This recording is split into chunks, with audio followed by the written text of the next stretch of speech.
Mupaka shamba letu. Umupaka isoko y'imibereho yacu. Mupaka shamba letu ni ikiganiro kigamije guhijaba abagore bakora ubucuruzi bwambukiranya imipaka n'abandi bagira uruhare muri ubwo bucuruzi. Ngewe ubu bucuruzi bumaze kongeza ku nyungu nyinshi. Uko tuvugana sinshobora gutegera ku muntu ngo ampereze mituweli. Nkarya, nkambara, nkisiga. Hii kazi yangu inanisaidia sana juu nachuruza tomate, matungulu, chonga. Antugana inanisaidia sana juu siwezi kuwa na ile maisha ya omba tanke niko najitupa mie peke. Mfite umwana wiga segonderi, mwishyurira ishuri, bose ubuzima burakomeje. Ni mu rwego rw'umushinga Mupaka shamba letu ugamije kubaka amahoro binyuze mu kubaka ubushobozi mu by'ubukungu ku bagore bakora ubucuruzi bwambukiranya imipaka. Mushyigizwaho n'umuryango mpuzamahanga International Alert binyuze mu mushinga wawo wa Mupaka shamba letu ugamije guteza imbere ubucuruzi buciriritse bwambukiranya imipaka no guteza imbere imibanire myiza mu karere k'ibiyaga bigari by'u Rwanda na Repubulika Iharanira Demokarasi ya Kongo. Ni ku nkunga ya ambasade ya Swede n'ikigo cy'Ubusuwisi gishinzwe ubufatanye n'iterambere. Mupaka shamba letu. Turabasuje mwese abateze amatwi ikiganiro Mupaka shamba letu. Tugiye kurebera hamwe uko abagore n'urubyiruko rukora ubucuruzi bwambukiranya imipaka bateza imbere ubucuruzi bwabo bakava mu bucuruzi buciriritse butanditse bakajya mu bucuruzi bwagutse kandi noneho bwanditswe buzwi mu mategeko. Muri kumwe na Solange Yanone. Ni ikiganiro Mupaka shamba letu, umupaka isoko y'imibereho yacu. Reka mu gutangira iki kiganiro duhe ijambo abagore n'urubyiruko rukora ubucuruzi bwambukiranya imipaka mu karere ka Rubavu. Baravuga ko bateganya kuva mu bucuruzi buto buciriritse ngo barateganya kwifashisha ikoranabuhanga n'ubundi buryo butandukanye. Murakoze cyane, banyita Nivuguruza Noki, do mujyanama wa mbere w'itsinda Igitego. Nk'uko tuvuga ko igihugu cyacu gishishikariza gukoresha ikoranabuhanga, nizera ko twatangiye gushyira imbaraga mu ikoranabuhanga. Ubwo mwarabitangiye? Njyewe nabitestinze, hari abakiriya banjye ushobora gufotora produit mu murima bakayishima mu murima bakanakohereza amafaranga ukiri mu Rwanda ukayibagezaho. Njye nitwa Mutesi Pascaline, nkanjye ncuruza imbuto. Inkunga ya mbere dukeneye ni ukuba badufasha kubona ibyangombwa by'ubuziranenge bya business zigiye zitandukanye. Nkuko turangana dukora business zisa, hari abantu baba bakeneye rero ibyangombwa bituma bagaragaza ko ibyo bacuruza bifite ubuziranenge. Kubibona rero ntago ari ugupfa kubibona bisanzwe, iyo nayo ni inkunga ikomeye badufashije naho byadukomeza. Ikindi ni ukomeza kuduhugura n'ubundi ku mategeko ari ku mupaka. Ushobora kuba uyu munsi wenda amategeko yahindutse, igihindutse cyose tukimenyeshwa hakiri kare kugira ngo bitaza kubangamira ubucuruzi bwacu cyangwa tukabangamira natwe amategeko y'igihugu cyacu. Ikindi cyifuzo nuko Mupaka shamba letu uko isanzwe ituba hafi. Ese Mupaka shamba letu hari uburyo yadufashamo kubona uburyo haraho yatubera ingwate. Urumva nk'urubyiruko akenshi usanga dufite imbogamizi yo kubona ingwate. Twabona ibitekerezo byo gukora umushinga, birashoboka ko twabona ibitekerezo ariko tukagira igishoro giki. Ese mu gihe twadufite izo mbogamizi z'ingwate, hari icyo badufasha? Ese hari abo batwishingiye tukabona inguzanyo? Hari icyo bakoze ko biracyakeneye kongerwa? Murakoze, nitwa Nyiranshuti Claudine, Vice Presidente w'itsinda Twiyubake Rubona. Ubu bucuruzi mukora akenshi aba ari bwa bucuruzi butoya cyangwa se abantu bita ko buciriritse. Ese nize ngamba mukoresha uyu munsi kugira ngo muhindure iyo mikoreranye ubwo bucuruzi bwe gukomeza kuba butoya cyangwa se ubuciriritse washe kubabyarira inyungu kandi muwe mwizeye ko ari ubucuruzi mwakora bukazaramba? Ni ukuvuga ngo no kugira ngo dukomeze tube bato ni igishoro kidahagije. Urabona niba nzunguza ibihumbi 10, ntabwo ibihumbi 10 najya kubizunguza ngo icyumweru gishire yose agihari. Mujya mutekereza ko mwakwagura, wenda akaba ari umushinga mutekereza n'ubwo wenda mugitegereje ko mwabona ubushobozi? Yego, twebwe twatekerezaga ngo natwe nyine tubonye igishoro kinini natwe twajya kurangura ku byo twaza tukaranguza abandi. Nizihe nkunga yaba amahugurwa, inguzanyo, amakuru se mukeneye kugira ngo muteze imbere ubwo bucuruzi bwanyu bubashe kugera ku rwego runini rubabyarira inyungu? Amahugurwa dukeneye nuko bakaduhugura ku bijyanye n'ubushoramari no kubyerekeye inguzanyo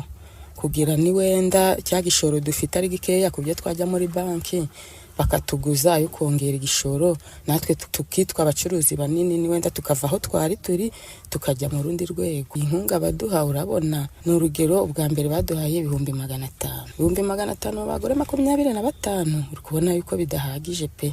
Ni ukuvuga ngo bayongeye bakatwongera ni wenda bakaduha nko muri za 5,000,000 ayo ngayo twahaguruka tukajya turarenga n'indi mipaka tukajya kurangura ibindi bicuruzwa ahandi kugira ngo twaguke.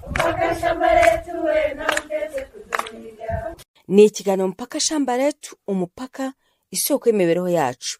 Aho hari mu karere ka Rubavu i Rusizi bo bavuga ko kugira ngo bateze imbere ubucuruzi bwabo buve mu bucuruzi buciriritse bujye mu bucuruzi bwagutse buzwi kandi bwanditse, batangiye ibikorwa byo kwizigamira. Murakoze.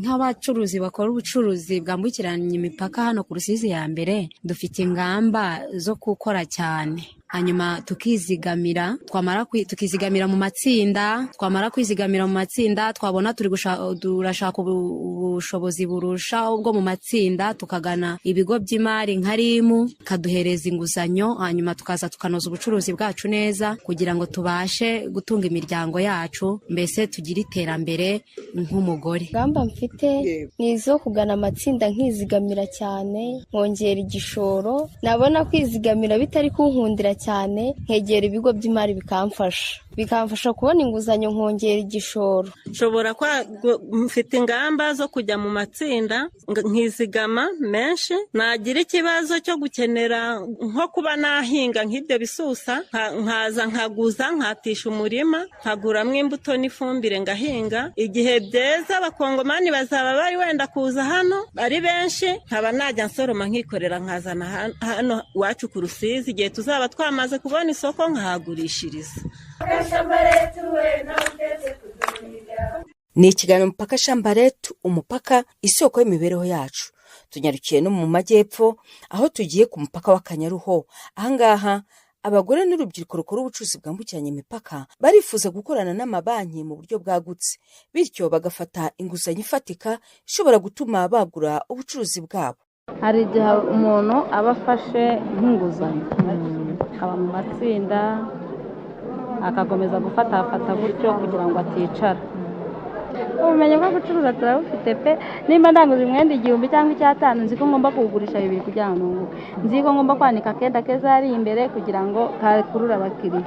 Nzi ko ngomba gufata umukiriya neza ku buryo kibwose. Ingamba ya mbere dukoresha tuba mu mashyirahamwe. Yo rero iyo ugabanye mu ishyirahamwe no tukora ikintu kizima, ikindi kintu nyine ugenda ushyira usevinga mu bindi bintu nk'amatungo, wagira wabone buri gusubira inyuma ugashora nk'itungo ukongeramo, nanone wabona biri kuzamuka ukongera ugasevinga mu bindi bintu bitari ubwo bucuruzi. Ntuhora ari bwo utegeyeho amaboko kuko ari igihe bihinduka bukaba bubi. Nyine nk'Imana yabahaye imbaraga zo kutwegera mukatubonera nk'iyo nkunga, ntawaya yadufasha mu buryo wenda nava mu kudandura nk'utu tukiyongera, uburyo nanjye najya mbona abanguraho bandandura bajyana ahandi, yo kugira ngo umuntu azamuke mu ntera. Mubona ari izihe ngamba mukoresha kugira ngo muhindure ubucuruzi bwanyu buto bubu bubyara inyungu nyinshi kandi burambe? Ko nyine wahera kuri duke ugacuruza ukungukanye ukagenda uzamuka gake gake. Ushobora kuba ufite ibihumbi wenda 100 ukabiranguza, ibyo urangura wenda waranguza 100 ukabona wungutse 10, ukarya 5, ibindi 5 nyine ukabyizigama nyine ukabibika neza. Nimba ucuruje ibihumbi 10 wenda haba hariho 2, ugomba kurya 1000, ikindi nkakizigama mu kibwintu. Kireka kujya umunsi umuntu yateye imbere akajya muri banki nyine, wenda nimba bakoreshaga ibihumbi 50 wenda bakaguha nk'ijana, urumva ryaba ribaye ryitanga. Mukomeje gukurikira ikiganiro Mpaka Shamba Letu, umupaka isoko y'imibereho yacu.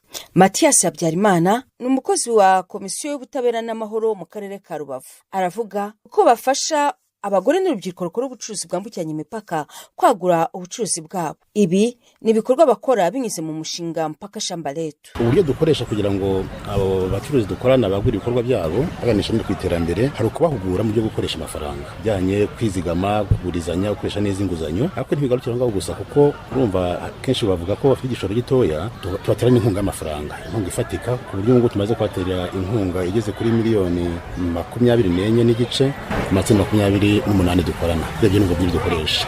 Ni izihe mpinduka mwabonye ku bacuruzi mufasha mu bijyanye n'iterambere ryabo ndetse no gukora mu buryo bwa kinyamwuga? Impinduka zigenda zigaragara cyane cyane bijyanye n'iterambere usanga igishoro cyabo cyariyongereye ko abacuruzaga ibasi imwe kugira ko asigaye acuruza amabasi abiri ibyo nyine ko n'inyungu yiyongera ibyo inyungu yiyongereye nyine abonye inyungu kuri ibyo bintu yacuruzaga abishyira mu bikorwa by'iterambere mu rugo akishyura mituweli akayira abana amashuri akabagurira imyambaro mbega akibeshaho mu rugo rwe ukabona ko hari ibintu zigenda zigaragara mu iterambere ry'urugo bijyanye rero no gukora kinyamwuga iyo urebye ubona ku iki gihe bose bakora bafite ibyangombwa bituma bambuka neza hariya icyo gihe bagakora bafite umutekano kandi iyo urebye none usanga basigaye bacuruza atari mu kajagari bagacuruza bafite ahantu abarizwa umuntu abashyira imari ye ku buryo mbega ubona basigaye bikora biri ku murongo muzima ntabwo bari bakinyamwuga neza ariko niho biganisha rero urebye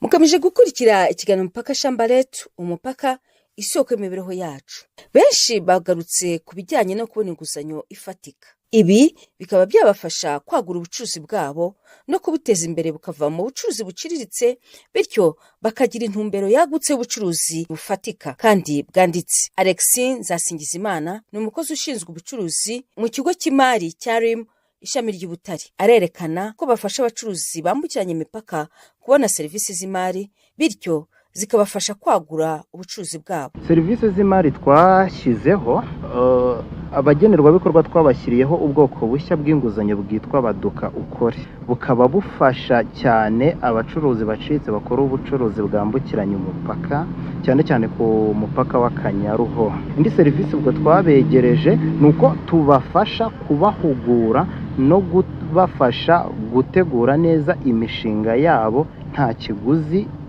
tubishyuje. Ikindi mufasha muta abacuruzi bato kubona inguzanyo na serivisi z'imari mu rwego rwo gushyigikira iterambere ryabo. Cyambere cyo tubagabanyiriza inyungu aho bahabwa inguzanyo ku nyungu y'amafaranga ku nyungu ya 16% ku mwaka. Bisobanuye ko bo kuko tubaha inguzanyo zishyurwa mu gihe cy'amezi 6 inyungu aba ari 8% kandi nayo ibarwa mu buryo bukabanuka. Ubundi buryo twabegerejeho serivisi kandi bubanogeye nuko bo imbogamizi igikunda kugora abagana ibigo by'imari ari ingwate.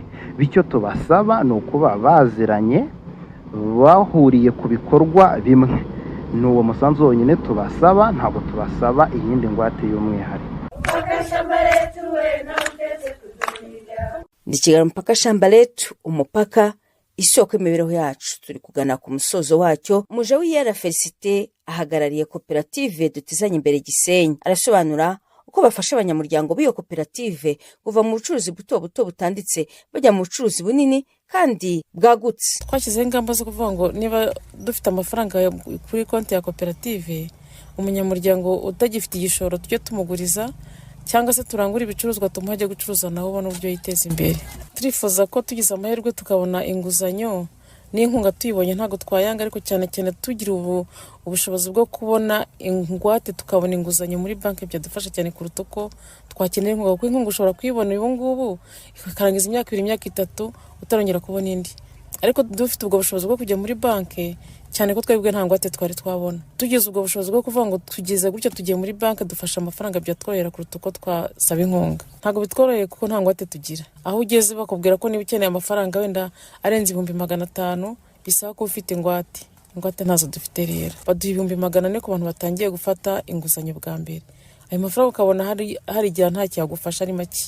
Twifuza ko nibura niba bavuze ngo umuhanirwa mu itsindira niri batagombye kuvuga ngo abantu babanze bishyira mwara abantu 7 bavuga ngo umuntu ni ari mu itsinda rya Mpaka Shamba Letu agenda bamusaba ibisabwa asaba inguzanyo ku giti cye agenda acuruza nkuko n'undi ababarizwa muri koperative cyangwa se muri itsinda arimo atagombye kuvuga ngo baze ngo ari itsinda. Abari bateze amatwi ikiganiro Mpaka Shamba Letu icyuyu munsi naha tugisoreshe.